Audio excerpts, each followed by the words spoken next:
Good afternoon. My name is Walter Hawkins, and I am 71 years of age.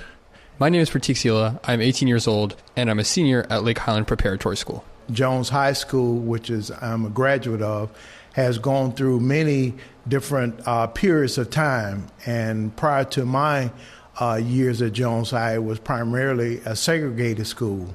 And up until my senior year, we went to integration, which was in 1969, 1970. What was it like going to a segregated school? Well, I didn't know a difference between it because when I was born, it was already, we just called it a school. I think when you look at it across the United States and the world, there were some there was the haves and the have-nots. And that's what was going on during the time of integration. You have it or you don't have it. And it was real difficult. We used to get school books that was from other schools because they did not give us brand new books like the other schools were getting that was down the street in white neighborhoods and communities. But that did not stop us from learning. What was it like for you going to the school that you're in with the various cultures? I have friends from Pakistan, China, from Colombia, right? And I have all of these different perspectives, which maybe, if it was 70 years ago, 50 years ago, it wouldn't have been the same, right?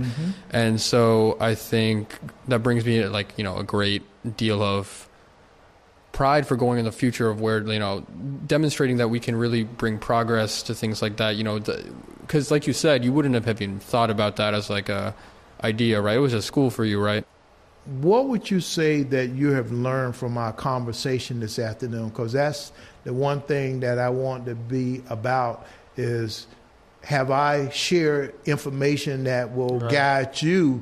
Even before this conversation where I knew I was going to talk to you, I didn't know what your experiences were like, right? So walking on the roads, I didn't even think about the idea that the community I'm standing in today could have been segregated once upon a time. And so that will definitely keep the weight of that and the weight of our history in Orange County definitely in my mind going forward.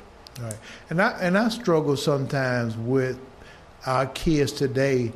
As a kid growing up in Orlando, there were areas where you could not go into a store in downtown Orlando and drink from the same water fountain. Wow.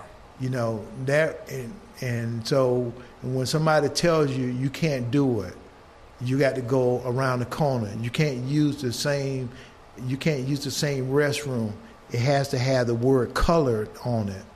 When you go into a movie theater into downtown where you can't sit on the ground floor, you got to sit in the balcony.